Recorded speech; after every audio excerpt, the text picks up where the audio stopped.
APEC leaders divided over Ukraine, Gaza wars and support for WTO reform. Days of meetings involving APEC ministers and leaders were marked by summit between U.S. President Joe Biden and Chinese President Xi Jinping on Wednesday, aimed at cooling tensions between the world's two largest economies that have alarmed region. The 21 APEC members, including Russia as well as Muslim-majority Indonesia and Malaysia, attended meetings divided over Russia's war in Ukraine and the Hamas-Israeli war in Gaza, leaving them that way. A statement issued by this year's chairman, the United States, echoed last year's statement by APEC leaders that most members strongly condemn aggression against Ukraine. It was stated leaders exchanged views on Gaza crisis, and some of them objected to President's statement in Golden Door Declaration covering economic issues, on grounds that they did not believe APEC was a forum to discuss geopolitical issues.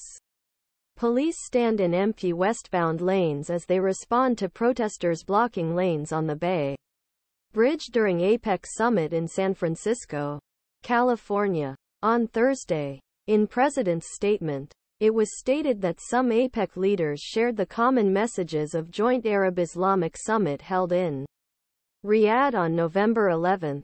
APEC leaders' statement reiterated their commitment to deliver a free, open, fair, non-discriminatory, transparent, inclusive and predictable trade and investment environment. We are committed making necessary reforms to improve all functions WTO, including conduct of negotiations, with aim having a full and well-functioning dispute settlement system accessible all members by 2024. Despite frictions over Ukraine and Middle East wars, Sino-US talks will provide some relief to APEC members concerned about worsening trend in competition between superpowers, which are also world's largest economies.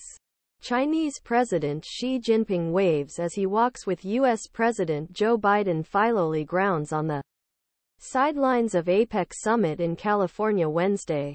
The Biden-Xi summit brought agreements to restart military-to-military communications and work to restrict fentanyl production. This showed some tangible progress, the first face-to-face meetings between the two in a year, but no major reset their strategic rivalry.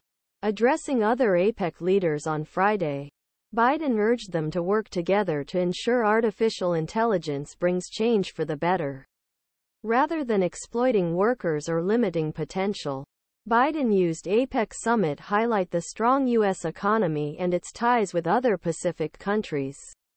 Yet his vision for greater regional cooperation to counter China's influence has stumbled on trade front because of his attempt to strengthen workers' rights. International Monetary Fund Managing Director Kristalina Georgieva told that the Biden-Xi meeting was a much-needed signal that the world needed to cooperate more and a positive sign for cooperation against global challenges, especially climate change. Much of U.S.-China